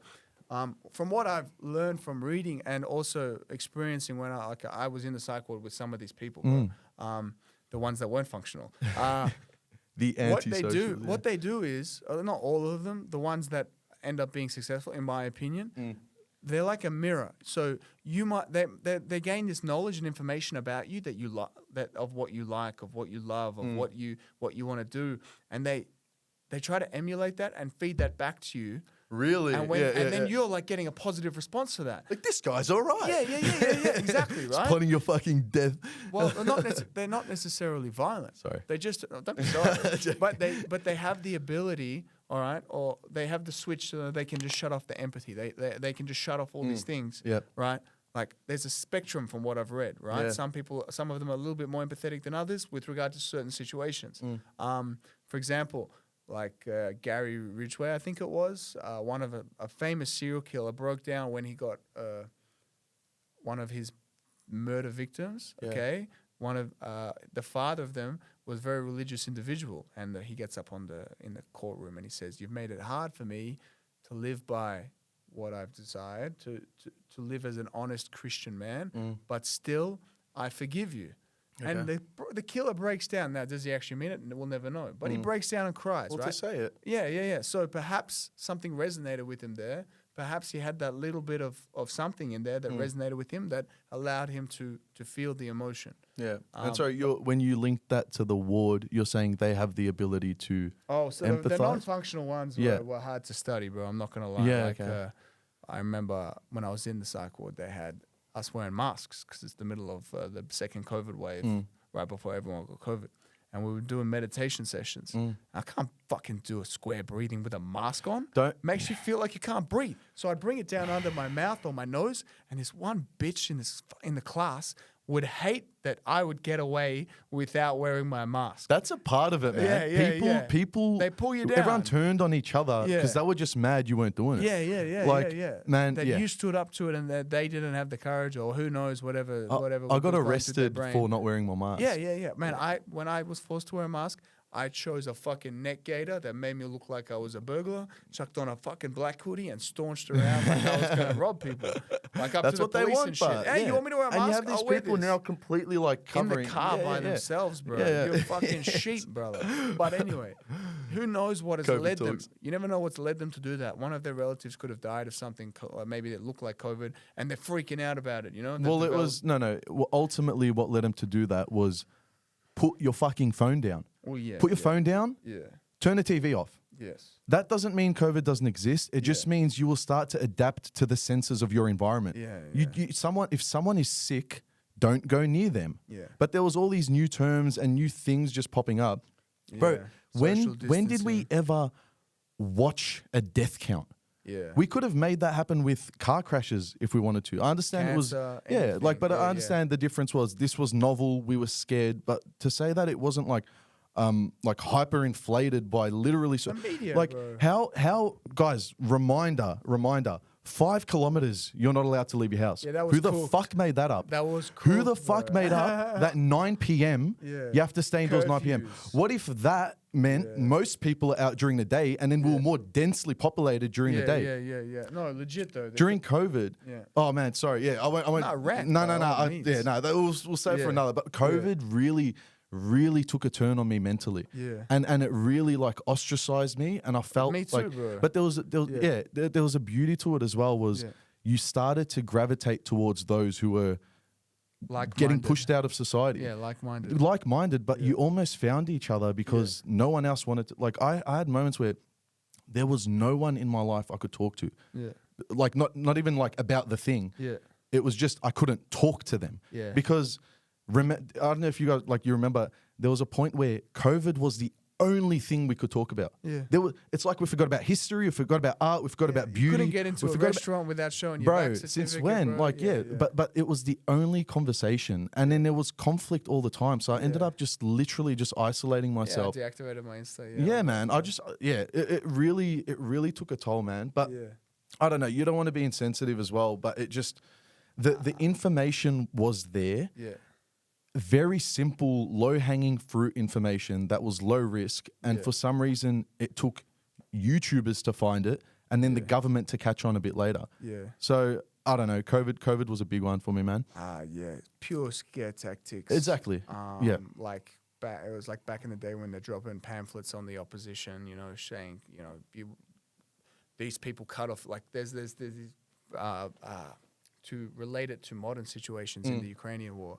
Some of the when prisoners are captured, they're like, "Please don't cut off my balls, please," because they've heard as propaganda that it was. I forget if it was the Ukrainians or the Russians would do that to them, and maybe once it did happen, you know. But they're all freaking out about it now, right? So the people are, I think, inclined to accept that sort of what the fuck, this is gonna happen. That fear response. Then they all get together, and then they sort of just like shell up a bit, like penguins in the cold. They form that little fucking shelter to warm which makes themselves. Complete sense as well. But it's sad that it could happen so easily. Essentially, we formed this is going to be rough to say, but if you look at history, it was like a fascist state, bro. Melbourne became a fascist state. Yes. And that kind I've seen what it's like, bro. The curfews, everything. They're not allowed to leave. The fines, curfews, but instead people would get stomped before as opposed to receiving a fine in the mail. To me, it started when, there was a time during COVID where, and back to fascists. As things were happening, I remember I started to feel it in the air when something would happen, and I'd ask a question, and I started noticing that question's not allowed. Yeah. And I'm like, wait, what? Yeah. There was like something in the air. Speech, yeah. Exactly right. And that kind of goes back to what we were saying about Maslow's hierarchy, where that self-actualized, that we've come into a part of society where everything is so policed. COVID was the catalyst for it, or maybe even before that. Yeah. But you can't even have an opinion now. Man, if you said that you weren't vaccinated, you'd be treated like the plague. It was like being Jewish in Nazi Germany. Seriously, you were treated like the plague. No one wanted to be around you, even though it changes literally nothing. Yeah. To an extent. Well, on the contrary, to be honest. Yeah. That it supposedly may do worse. No. But what I mean is, though, it doesn't, like, if I get vaccinated and you don't, that doesn't do anything to me, right? You're not getting vaccinated. In fact, I could be the one more likely to die. But when they say that it does stop it, then you are killing my grandmother. Well, to an extent, yes. But that was wrong. Along with that. But that was wrong. Along with that. But the person that's not getting vaccinated isn't actually the plague there, right? It doesn't, in the grand scheme of things, right? The person that's not getting vaccinated actually 100% probably is the one that you should be looking to for guidance to an extent. Yeah. But partaking, my grandpa felt risk. Not risk. He felt guilt tripped into getting it. 100%. And he said to me, he's like, look, 80%, they're not going to let us out unless 80% of the population get it. And then he quoted a part of the Bible and he said, I forget it, but it's a famous quote. And it's, here am I, choose me, because he says, I don't remember the whole quote. So no, what's the context? That's fine. Okay. Yeah. Do you give me a sec? I'll give you 100%. No, that's fine. This is one of my favorite quotes, but it's getting late, you know. No, it's good. Yeah. It's good. I'll fill the space with words to the extent that I can. Okay, easy. All right. So Isaiah chapter 6, verse 8. All right, I'll give it to you. And I'll give it to you. You ready? I'll roll the... it's got I'm ready, bro. Let's go. Then I heard the voice of the Lord saying, whom shall I send? And who will go for us? And I said, here am I. Send me. So do you understand that in the context Can of you what please we're read it saying? one more time? Yes. I'll put a bit of intonation and et cetera. Take me there. Yeah. All right. In the New International Version, Isaiah chapter 6, verse 8, then I heard the voice of the Lord saying, whom shall I send? And who will go for us? And I said, here am I, send me.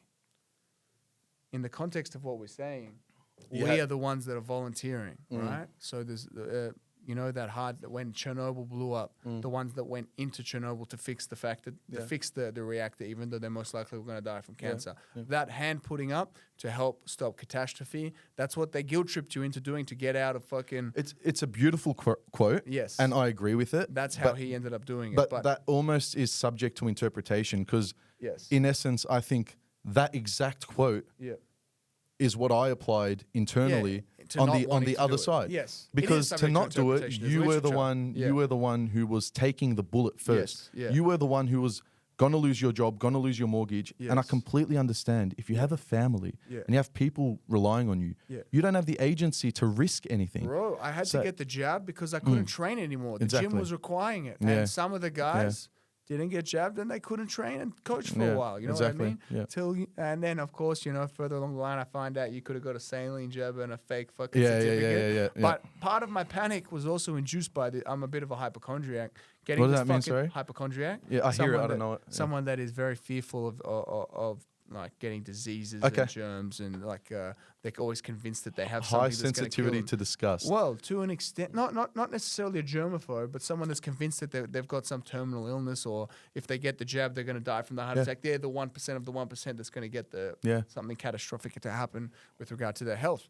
And so when I got the jab, I was catastrophizing. I was convinced that I was going to have a heart attack. I was going to get that fucking chest pain. And coincidentally, I ended up getting something called costochondritis because I worked out, and that's the inflammation of the cartilage along the breastbone in your sternum. And it feels like your chest is hurting. So for 12 hours, I waited in the fucking emergency, convinced that I'm going to have a heart attack. These cunts aren't dealing with me. I'm freaking out because I got the fucking jab. Yeah. The government's told me that there's a chance that I'm going to get myocarditis or pericarditis and my heart's going to get inflamed and then affect me for the rest of my life. But still sign. Like, fuck all this. You have to sign, but you chose to sign. But you have to sign. But you chose to sign. And they tell you post fact, it was a choice. You didn't have to do it. Yeah, exactly. I watched my friend who refused to get it, who I respect dearly. He knows who he is because we were speaking. I said, and he had a different path, so perhaps he was more inclined to be able to not get it. You know what I mean? Yeah, I had to a lot of people. train. Exactly right. Exactly. He didn't have that, but he did miss out on doing his PhD for a long time because of it, right? So he made his own sacrifices. We were together a lot, couldn't go into restaurants, couldn't do this, couldn't do that because he didn't have a vax ID. Yeah, exactly. It was like, what the fuck is this? Yeah. Getting turned away. We were down at the beach at Rye Beach, get turned away from a restaurant because he didn't get a vaccination. And then he's ostracized by the group because it's like you're ruining the buzz. Well, just jump on, join new normal. No, it was that when word. When I heard hot vax summer, hot girl vax summer. Fuck off. I want to kick you on the head, mate. And a big part of it that got to me, you know how I was mentioning that you couldn't ask certain questions? Yeah. I'm a relatively private person. Yeah. It's kind of fucked now with this podcast. Yeah. Don't worry, I'm private too, but you got me speaking. No, it's good. But I'm sure there's a lot more that... some things you'll never know about exactly me. Right. But the part that really got to me during COVID was, hey, are you vaxxed or not? Yeah. Bro, I don't really want to talk about it. That's kind of personal. So you're not vaxxed? I may be, I may not be. It's kind of personal to me. So you're one of them. Like, it was similar to the fascism, communism state where you cannot argue with the state. You must agree to the group identity. You cannot be an individual anymore. Yeah. And we lost our agency. I know this word gets thrown out, our bodily autonomy, blah, blah, blah. But you were not even allowed to not tell someone what your personal medical history is. As soon as that started hitting me, I'm like, get the fuck out of here, man. Yeah. I have my bubble.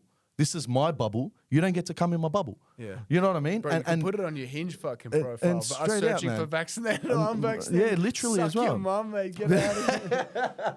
But that one really got to me when I lost the agency to choose what thoughts I had. Yeah. And name of the podcast, Not Your Thoughts. But it really felt like these thoughts were getting push down our fucking brain, man. Implanted, bro. Implanted. We got it. Yeah. And whether it's right or wrong, to control the thought is fucking insane. Yeah. Do you mind if I give you a bit of a history lesson? Please do, man. With regard to because I also studied the Holocaust extensively. Yeah. Now, how did these because it wasn't perpetrated by psychopaths and murdering, ravaging men that would go around just killing people. It was ordinary guys that would do it. So in these killing squads, you had ordinary guys, and slowly they were desensitized to killing through, of course, action, but of course through propaganda, because what they were taught, what they were told, these people aren't human. You can't treat these people like they're human. These people are vermin. These people are the reason. All your problems stem from these people. It kind of sounds familiar. So, then when you have all of these thoughts implanted in your head, your neural pathways are strengthened towards thinking that. What did we speak about? Now your brain instantly takes that thought. So when you look at this person, they're no longer a person. They're vermin. They're subhuman. They're the problem. They must be eradicated.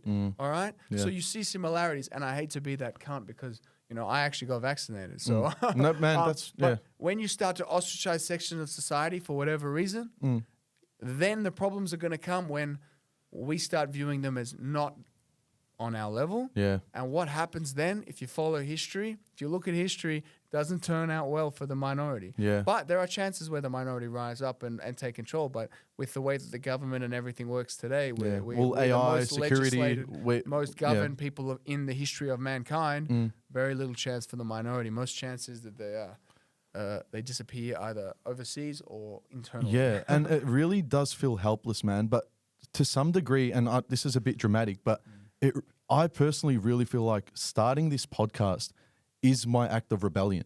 Yeah. It really feels like, and I appreciate that you've come on and you're a straight shooter. You're giving your thoughts because that's what's rare these days. Yeah. To be honest, to be direct, and to actually speak your mind. You're polarized very quickly. Exactly right, man. As we said, it's very tribal as well. Yeah. Are you the in-group? No, you're not. Hopefully what we can do with this is actually start to get communications with different kinds of people all over the joint. And you get different forms of thought, and what you get like a think tank. Exactly. But you get a think tank of all these very interesting, strange thoughts where you start to look at even the dichotomy of man. what is man? Do we contain the fucking devil and Jesus within us? You know what I mean? Yeah. Like we start to get all these very strange, very things that we need to digest and break up. Yeah. And you can start to formulate some interesting opinions. So Yeah. I'm excited, actually. No, it is, man. It is. And it's kind of fucked up that having an opinion is a form of rebellion now. That's when you know society's in a bad spot. Yeah. The fact that we can't even, we don't even have a shared reality anymore.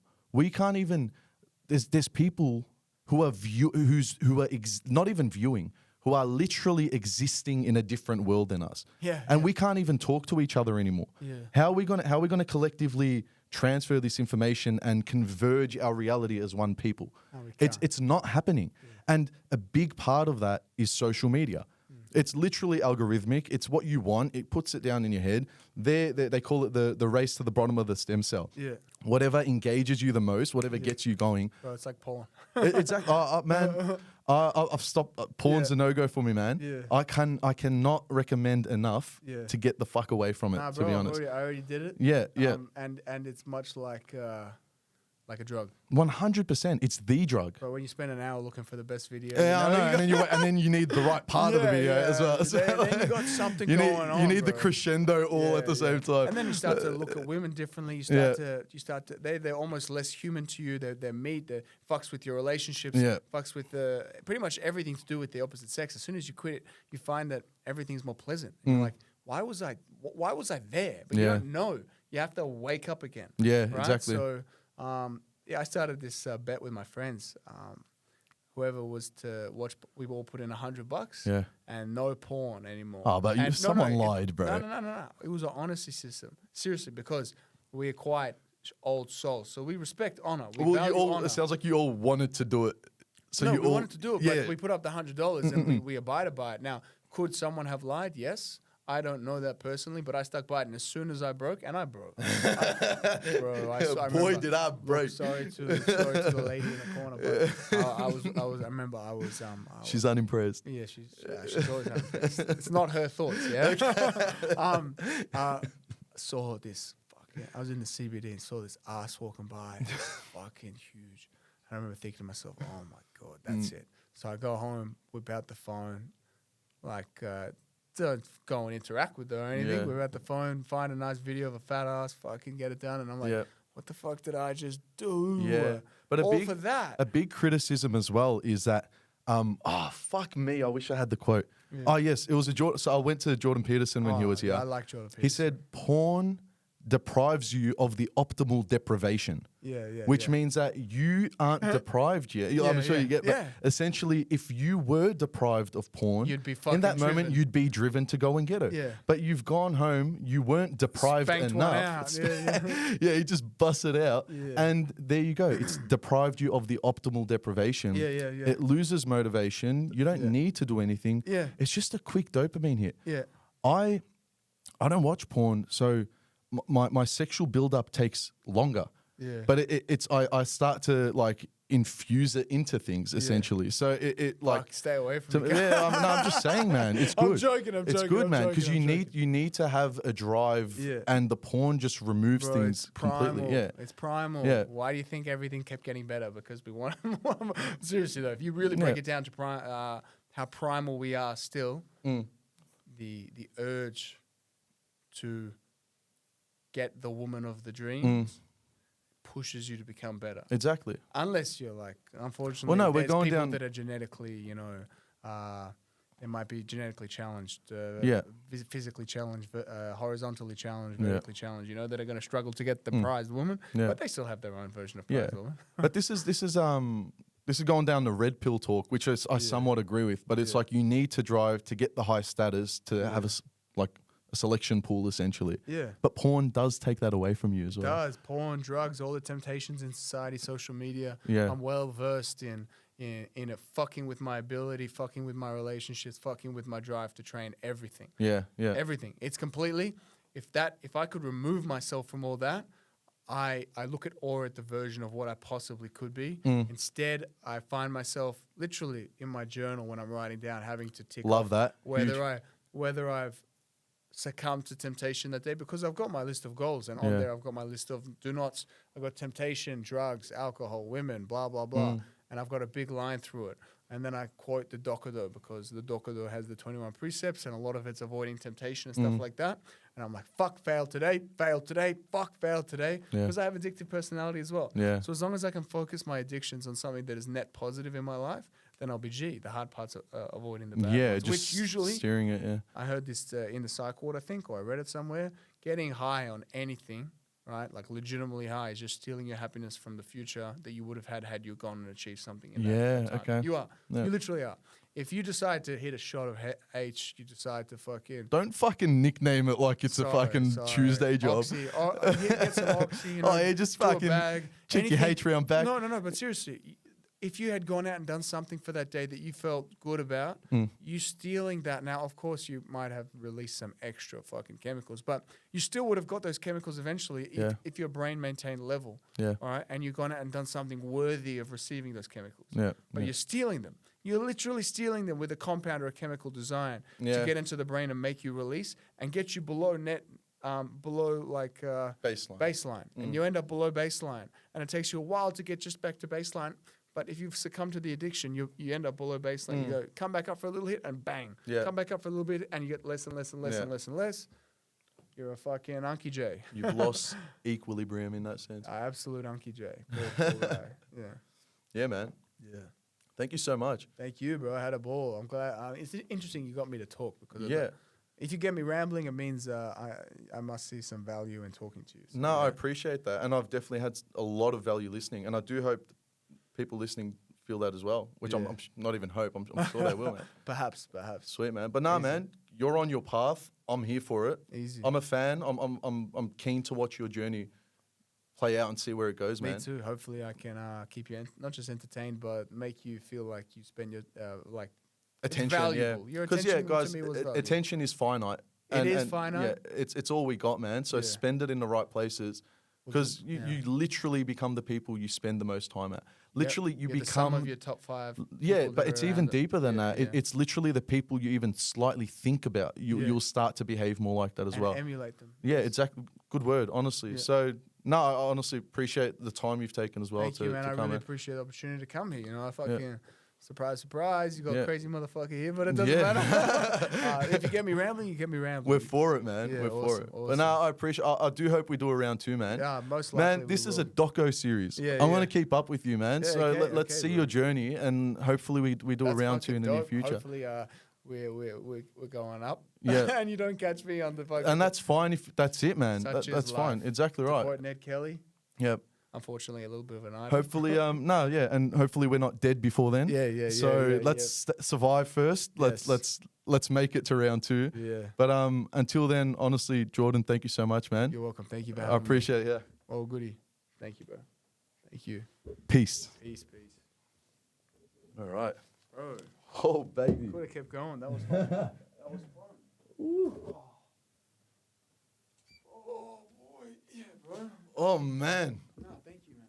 I'd have That to was come back deep, for man. Like a second vape pussy. Wait, let me get this. Oh shit. That was deep. Yeah. Only thing I can't really